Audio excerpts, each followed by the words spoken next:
So my name is Chuck Lambert. I'm the medical director for the Advent Health West Florida Division Heart, Lung, and Vascular Institute. And if you're watching this presentation, you're aware that we attempted to put on a division-wide joint presentation about the evaluation and diagnosis of chest pain by me along with Jamia Washington, who covered heart failure. Jamia did her talk, and then a confluence of IT issues made us decide to record this presentation and distribute it so that you could complete that requirement, which is attached to all of our accreditations by the ACC. So, by way of introduction, the last complete set of guidelines for chest pain evaluation and diagnosis were in 2021.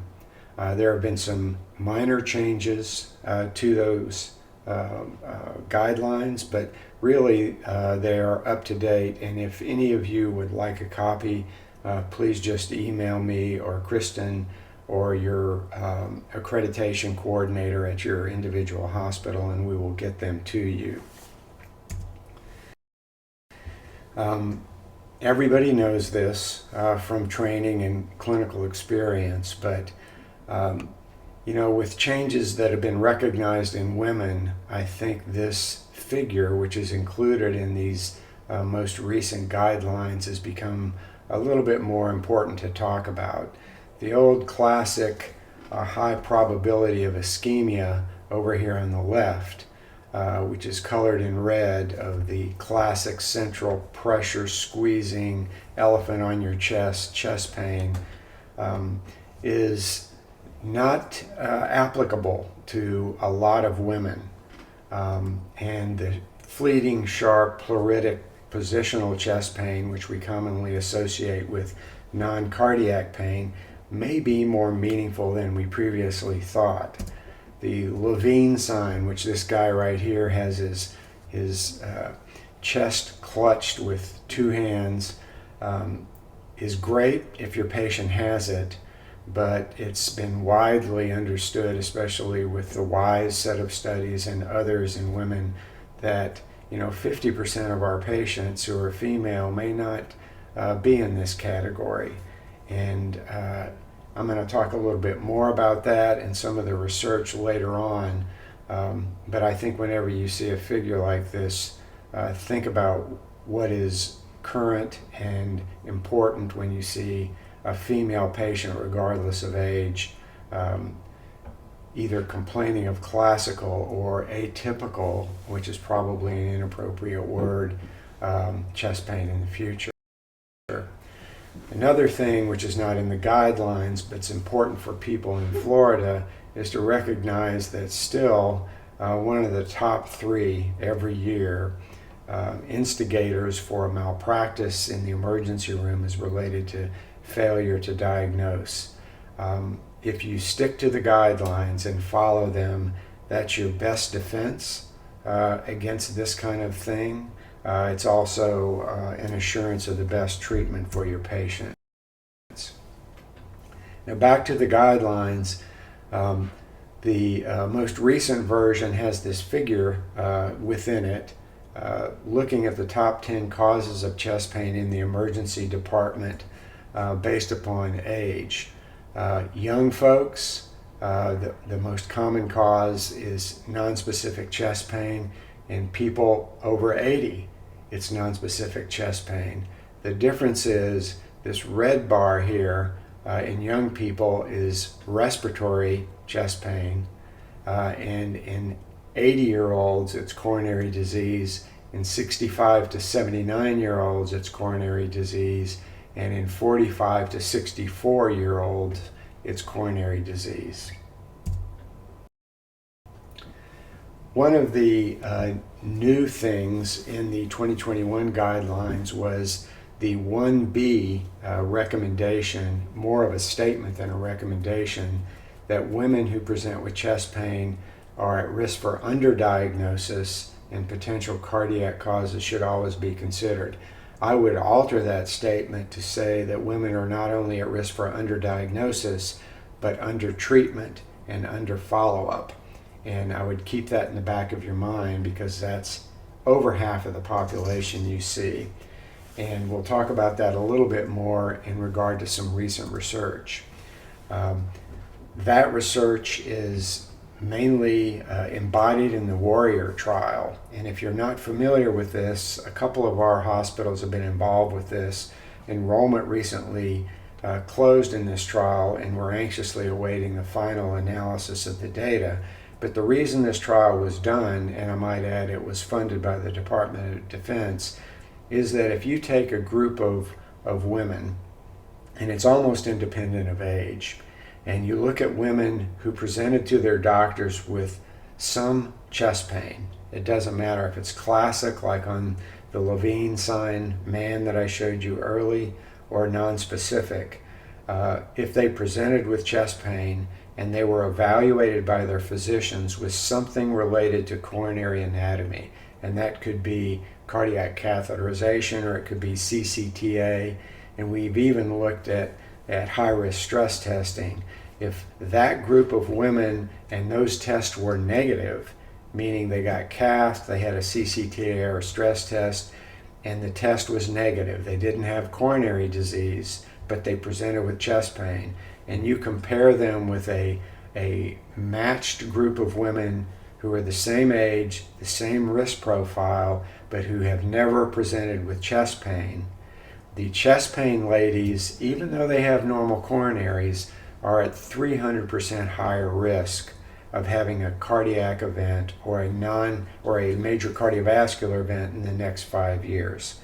And why that is probably based on a number of biological, pathophysiological mechanisms, but it's a huge risk factor. And usually those ladies who have presented and then they've had a cath or a CCTA that we have decided is insignificant, there are no guidelines for therapy for them.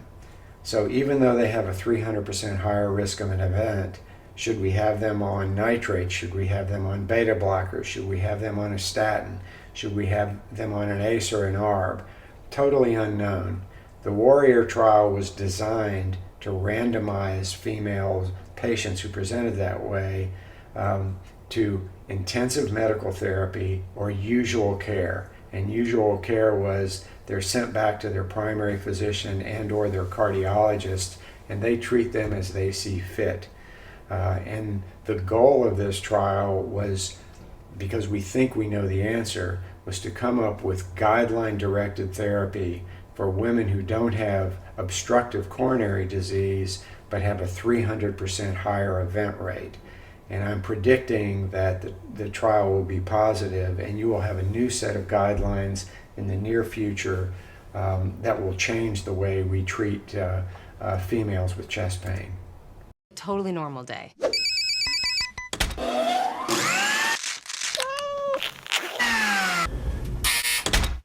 Mom! Okay, move objection deadline to the third line after survey. Oh, honey, for when you always use the verb estar. What are you doing down there? Did you finish your breakfast? Ow. Whew. Don't hit your brother. Honey, you have to eat something. Here. Okay, 5 minutes to carpool. Where's my coffee? You okay, Mom? Oh, I'm fine. Sandwich orders. What do you want? Almond butter and jelly. Spaghetti. Oh, you sure you're okay? I'm fine, sweetie. I am so late. Hey, buddy, how you doing? Hey, honey. You okay? Yeah, I'm fine. You sure? Oh, yeah. Here. Acai, my favorite. See you guys later. Wear your shoes. Put your shoes back on, please. You know, go help your sister. We're going in 3 minutes. Oh my God, what am I doing? I forgot to cut off the crust. Voila. Shoes on, potty if you need it. Honey, get your sister. Okay, here. Nobody move. I'm getting a dustpan. Mom! I think you're having a heart attack. Honey, do I look like the type of person who has a heart attack? I'm just gonna sit down. I'm totally fine. Don't forget to wear the high socks with the shin guards. Forget about the shin guards, Mom. Come on, Mrs. Underdog is not gonna wait.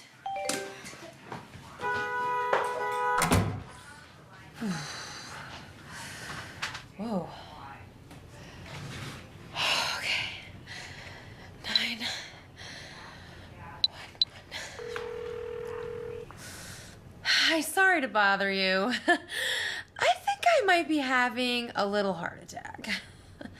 Nothing really, just some nausea, tightening of the jaw, dizziness, shortness of breath, muscle pain, achiness, this terrible pressure in my chest.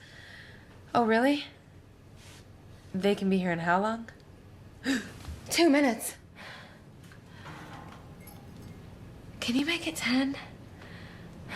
I thought I had gas. Turns out I was having a heart attack. Heart disease is the #1 killer of American women. So now I take care of my heart and I tell the women in my life to do the same. Sounds great, by the way. That's nice, sweetie, but that's not my heart. That is. Make it your mission to save your life and the lives of the women you love. Find out more from the American Heart Association at goredforwomen.org.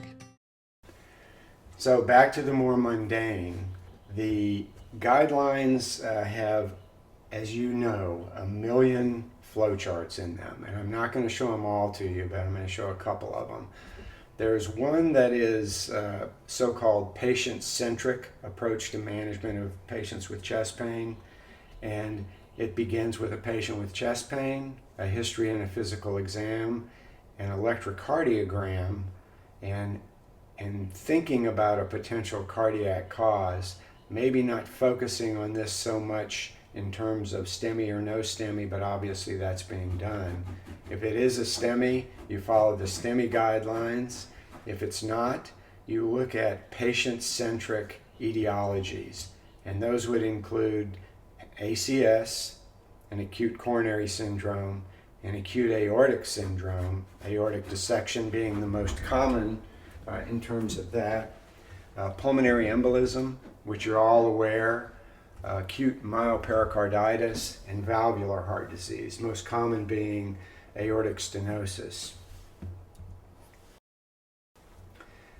An electrocardiographic centered, if you will, and really what you do in clinical practice is combine both of these, but it's useful in teaching, especially fellows, medical students, etc. History and physical exam, again, an electrocardiogram, and what you do with the electrocardiogram is obviously rule out a STEMI and document it, obviously a challenge to a lot of our emergency rooms. If there's diffuse ST segment elevation with pericarditis, manage pericarditis, and there are new treatments for that, as you're aware. If there's ST segment depression or T-wave inversions, follow the non-ST segment ACS guidelines, and we'll talk about that probably in another session at another accreditation education cycle. If it's non-diagnostic or normal, repeat it. Very important, especially if you have a high suspicion or high risk of coronary disease. The winking and blinking of partially occluded coronaries is a real thing, and also consider leads V7 through 9, right-sided leads for a posterior MI. And if there's a new arrhythmia, obviously follow arrhythmia guideline therapies. Now, this pyramid is in all of the ACC AHA guideline documents these days. And I'm going to put it up here because you're going to see it and it's used for teaching. I agree with most of it. There's one part of it I think needs to be expounded upon. So for ACS high-risk patients, invasive therapy is obviously the gold standard. For borderline high-risk and intermediate patients, anatomic or functional testing, and we'll talk about what that is in a minute, is the standard. For intermediate risk period, a little bit lower risk, anatomic functional testing as an inpatient usually.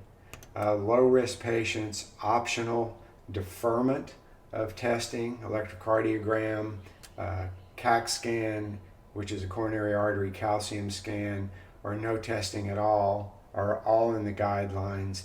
And they say for asymptomatic patients, no testing. There are asymptomatic patients, and I'm sure you'll all be aware of so-called silent ischemia, which is a real thing.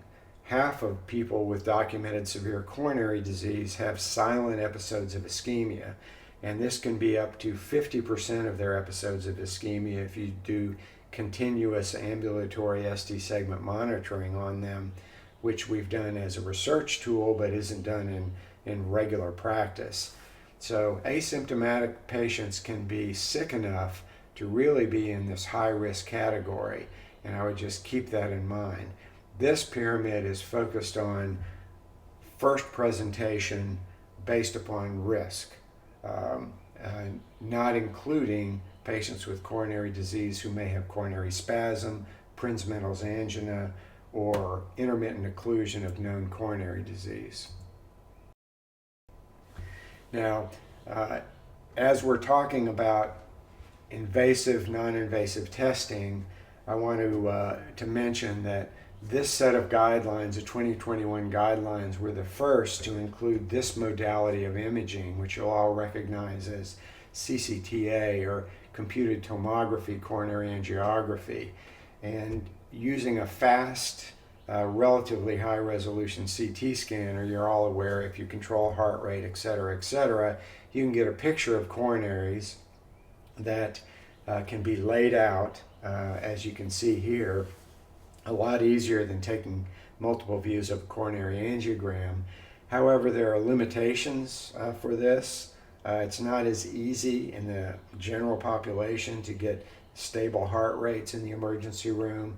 However, with this guideline document, it became a Class 1A indication for screening. And we'll talk a little bit more about that, which is, some of our hospitals have this available, some of them don't. Sometimes there are problems with getting people to read them, just due to issues which I'll speak of a little bit later. If you do have the ability to look at CCTAs, there's a nice way to consider it, at least in your own head, which I put on this slide here. And I would think of it in terms of pretest likelihood, or Bayesian theory for coronary disease. If you're young, you have a low LDL, no family history of coronary disease, so your low pretest likelihood, there's either no testing necessary, or the option ought to be a coronary calcium score and risk stratification. If you are intermediate or high risk, and we'll talk about how we in Advent Health define this, and you're a younger patient, meaning less than 65, and you're less obstructive coronary disease suspected, meaning you're relatively low risk on the intermediate risk scale, CCTA is probably the best methodology if you have it available. And if you have it available is down in the, what you do is down in the bottom of this table. If you're intermediate or high risk, meaning you're an older patient greater than 65, and you're worried about obstructive coronary disease at initial presentation, stress testing is actually more useful. And the reason for that is the higher probability of coronary disease in that patient population usually means that you're going to find you're going to find a CCTA coronary lesion, or if you cath a patient, you're going to find a lesion there, and you're going to go back, and let's say it's a 70% or 65% lesion, and you're going to have to do some sort of a functional stress test. That can be IFR, FFR in the lab, but a lot of times a stress test, especially an imaging test, is more useful in treating that patient than having an angiogram. The things that favor CCTA depend upon the goal. So if you want to rule out obstructive coronary disease or just detect disease, CCTA is great at that. Image, ischemia-based guide therapy is much more accurate, sensitive, and specific if you want to use ischemia-guided management, meaning there's a flow deficit, it's high, it's low, it's global, it's two regions, etc. CCTA without flow mapping software, which is a whole nother topic, is going to be much superior. You have to have availability and expertise. I might always add, additionally add, your cardiologists who are competent at reading these images need to be able to be privileged to read them. Sometimes there are radiology contracts which exclude those cardiologists. We're trying to get rid of those, but in many parts of the country and the state, they still exist. In any event, for CCTA, you need to have somebody that's expert at interpretation of those. You can get a CCTA on a workstation and very easily make a 70% lesion or an 85% lesion. And the same thing for stress imaging. If you have regular nuclear imaging, or as we'll talk about later, if you have a PET imager, you have to have somebody that knows how to interpret those. You also have to have those machines calibrated and regular quality control performed on them, which is done less frequently than you would think, especially in the office-based setting. Likelihood of obstructive coronary disease much greater in the older population, which favors stress imaging, and you can segregate patients based upon prior test results or other indications.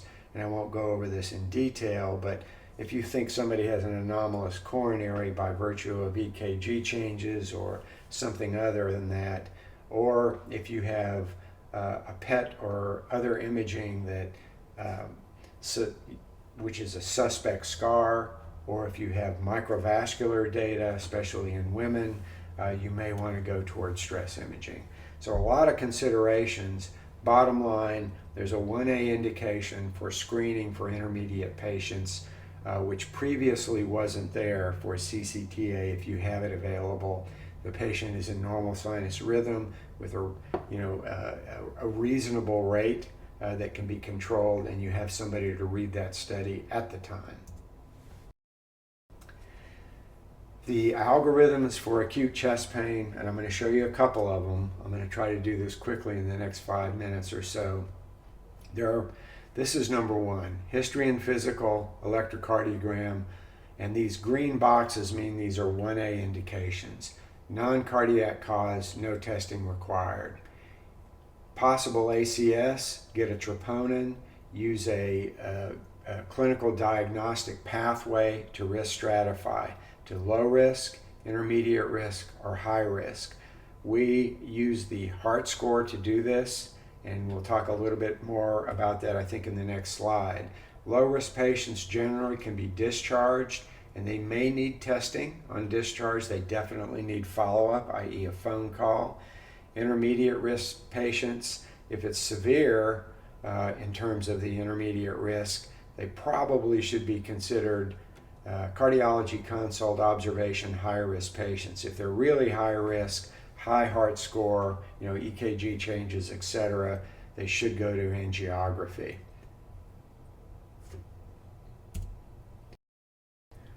The risk stratification tools, there are a boatload of these which have evolved over the years, and I'm not going to read this table to you, obviously. If you really want to learn about them, look at the guidelines. What we in most facilities, most systems use is the heart pathway. These are the variables used. If you want to go into the most complex, which is the European Society of Cardiology derived GRACE pathway, it uses a lot more variables. It's much more powerful in predicting other things other than just categorizing people into 1, 2, or 3 categories. But this is the most useful in terms of giving patients a diagnostic pathway in the emergency room that we can follow easily. So it's history, EKG, age, risk factors, and troponin at 0 and 3 hours. Now we use a 0, 1, and 3 hour pathway for high sensitivity troponins. I'm not going to get into high sensitivity versus regular sensitivity, but it's the most effective and sensitive. So heart scores for low risk are less than 3, intermediate risk are 4 to 6, high risk, or 7 to 10. It's the responsibility of the ED provider to calculate a heart score. As you all know, it's in Epic, very easy to calculate. That puts you in the clinical decision pathway that we utilize. I also want, this is sort of a sideline, but there are patients that come in that have had prior cardiac testing. This set of guidelines, and I like this, gives you a warranty period, kind of like on your truck. So if you've had an anatomic test in the past couple of years, a normal coronary angiogram or a CCTA with no plaque or stenosis, that gives you a warranty period of 2 years. Remember what I told you about the Warrior trial. So if you're a female and you've had a normal coronary angiogram and you have chest pain, I consider this warranty period voided, because your risk at a year later, 2 years, 3 years, cumulatively can be very, very high. So for a guy, I will give them this warranty period. For a woman, not necessarily. For stress tests, normal stress tests, a 1-year warranty. And the same thing applies if you're a female patient. For intermediate risk chest pain patients, talking about echocardiography, I'm going to presume that most of you are in hospitals where echoes are ordered on almost everybody that comes into the emergency room with chest pain. That's an appropriate use discussion, and there are indications for echo. But for patients with acute chest pain, meaning it's real chest pain, it's a 1A recommendation as a bedside test to look at ventricular and valvular function and wall motion abnormalities. If you have somebody that's having chest pain in front of you and you put the echo probe on them while they're having chest pain, and you know how to look at all the regional walls of the left ventricle and they are normal, that is almost a perfect test to rule out ischemia. But you have to have all those things in place. First of all, you got to have an echo machine while it's happening, and usually chest pain in the ER is going up and down and up and down, and you really have to have a good high quality sonographer with regional wall motion expertise, or the cardiologist sitting there to use that. But it has been documented many times in the research literature as highly sensitive and specific if it happens.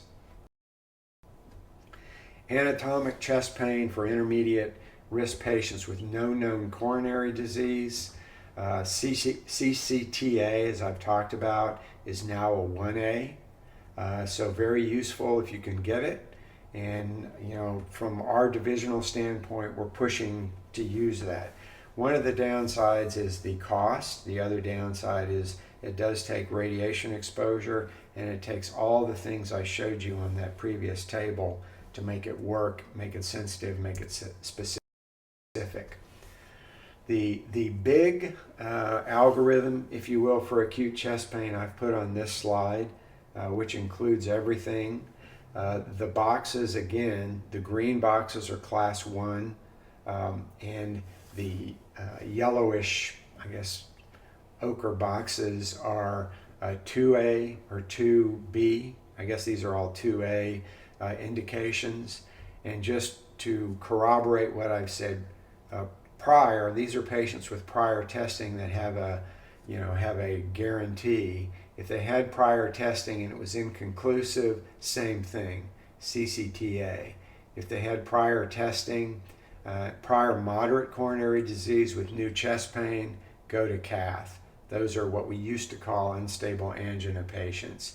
If it's an inconclusive study in the cath lab, FFR, or other flow imaging modalities. A lot of, there aren't too many cardiologists that do testing for coronary vasospasm anymore, but in my estimation, that should be in here somewhere. If they don't have prior testing, stress testing or CCTA are now level 1 indications, and the non-obstructive coronary disease patients can be discharged but followed up. Obstructive patients can go to a high-risk pathway or flow determinations. And you'll see as we go forward that there are going to be expanding abilities in emergency room CT scanners to do relatively accurate FFR testing. Our ERs are so busy, I can't see how this is going to be a functional thing, but maybe in the future. And with that as an introduction, I'm going to close here. I got 29 minutes here.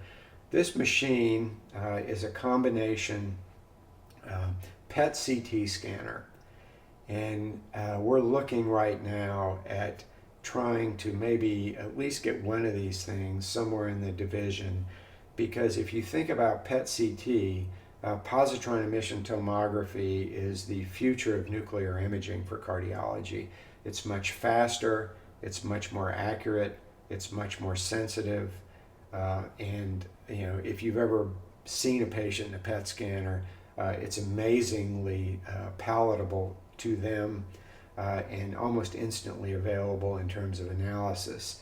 If you have a scanner like this that can also do a CT, you get these test results. You get the CCTA we talked about, you get a coronary angiogram, and you get the flow data at the same time. So if everything is done in a high quality manner with high quality imaging, you can see a coronary lesion and immediately tell if it's flow limiting.